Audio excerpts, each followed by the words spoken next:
Hi again, everybody. WB here for Third Act Studios. And if you can hear some whining over here, it's either the guys outside mowing, which I'm not, or the robot. I've turned on his crown motors and stuff. Some people ask about that. People like the robot. I like the robot too. He was a great design. And another design that I really like is one that I came up with for a film that I did called Matt Mercury, Plot of the Galactic Mastermind. And we'll go take a look at that now. So what, you might say, the heck is this?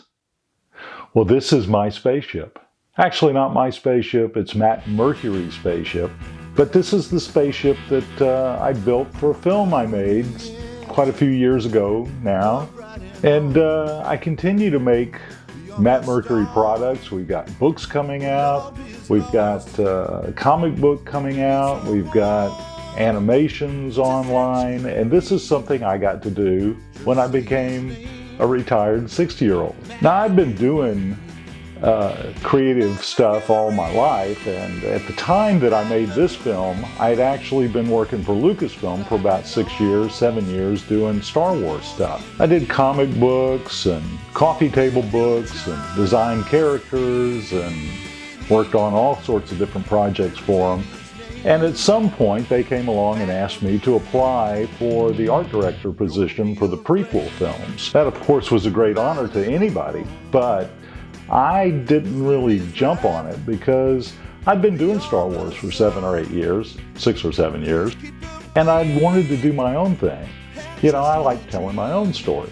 I grew up with Star Trek and Star Wars and things, and I wanted to make movies and designs and characters that I could tell stories that I wanted to tell. And the deal is with Lucasfilm is they didn't pay as much. I was working a 9-to-5 job. That I was art director for a major corporation. I was getting paid a lot of money, had dental insurance. And when the Star Wars people, Lucasfilm, asked me to apply for this art director's job, I said, do you have dental insurance?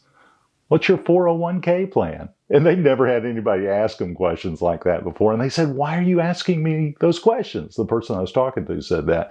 And I said, well, because I've got a great 401k and a great dental plan. Anyway, I stuck with that because I knew that I didn't want to tell someone else's story. I wanted to tell my own story.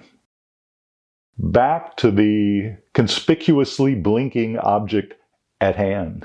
So this is the ESS Electra, and it's named after, of course, Carmen Electra. There's a poster of her in the rec room on the ship. You only find out that if you read the books, though, so you need to read the books. If you notice, it's painted in a paint scheme that's reminiscent of the things that I enjoy, Starfleet things. And it's designed with all the different ships and submarines and stories and vehicles that I grew up watching that I really enjoyed. I liked the fact that it could stand on its pylons. These outrigger motors, actually when it lands, it sits on these, which kind of made me feel like I was doing a little homage to the space station from the Lost in Space, Space Family Robinson comic books, which I really enjoyed. I never could figure out why they didn't have a robot in that thing, but that's a whole nother story.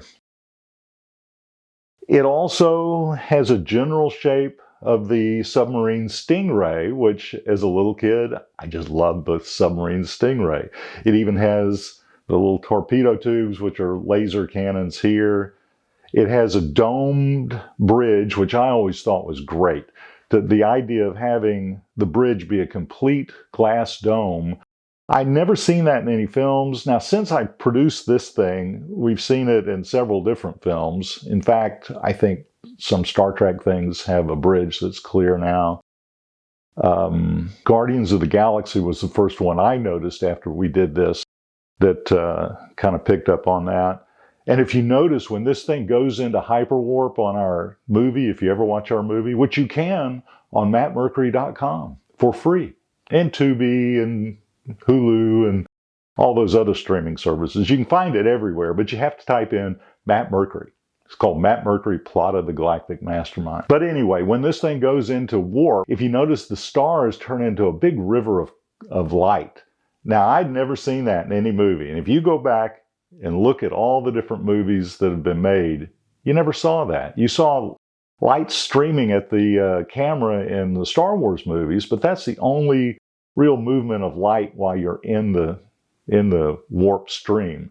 If you go and look at the J.J. Abrams films, of course, they saw Matt Mercury, which I know they did because I handed it to some of those guys. And lo and behold, you've got a colorful light stream that the ship travels through. I'm not saying that they picked it up, but I think we had some sort of impression that caught their eye, and we enjoyed the fact that we're making an impact, even a little one, somewhere.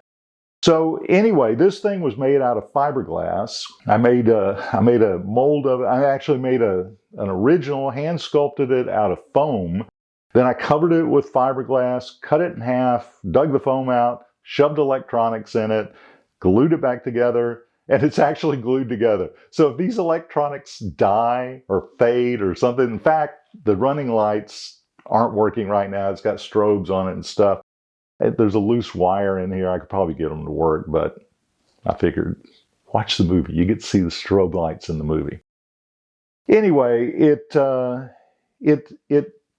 all internally lit, and if it dies someday, it's not going to get lit again because I can't get back into this thing. I'm one of these guys where I don't have the time or the money or the expertise to make it so that it comes apart and I can get in and work on it. I just glue it all back together and light the thing and hope for the best. So it's got several neat features on it. Again, if you look close, you can see different parts of different models that you would be familiar with that are attached to it. And it's just a fun design. We originally had a rocket ship, a traditional, in fact, the whole Matt Mercury movie was going to be black and white and look very much like a 50s sci-fi movie. That's what I wanted to do. I'd actually seen The Lost Skeleton of Cadavra, which is a fun movie if you like that kind of thing. Larry Blameyer did that, and I'm a big fan of his, and he knows it. And, I just wanted to do something like that. And what we ended up doing, because HD had become more affordable by the time we started making this thing, so it went from being a black and white serial to, oh, it's got to be HD, it's got to have color, it's got to have detail, and it can't be just a simple little rocket shape. It's got to be something creative, so that's why I got into doing it this way. Anyway, this is the spaceship. Enjoyed building it. It's reminiscent of the things I grew up enjoying. And, all this stuff, I'm showing you all this stuff because I think you're interested in it, number one, but also because it's showing things that you can do if you've made good decisions in your 60s. You're retired, now you can do your creative work, whether it's being a painter or it's being a writer or it's being somebody who likes playing music.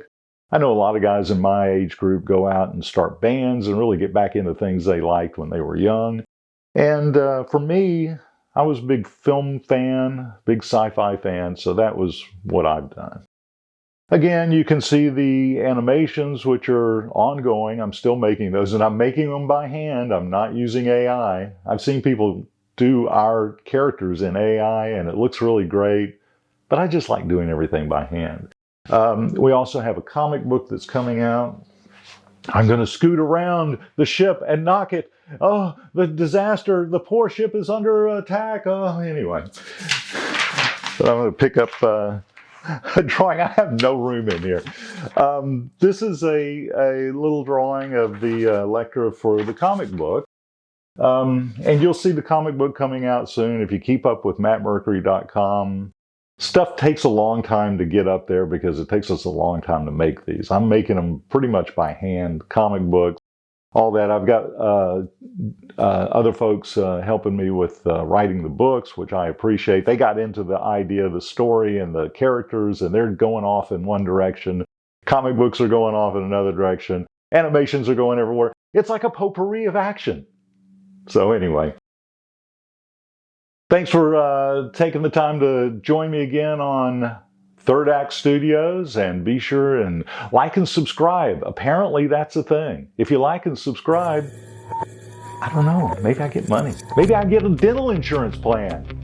Anyway, see you next time.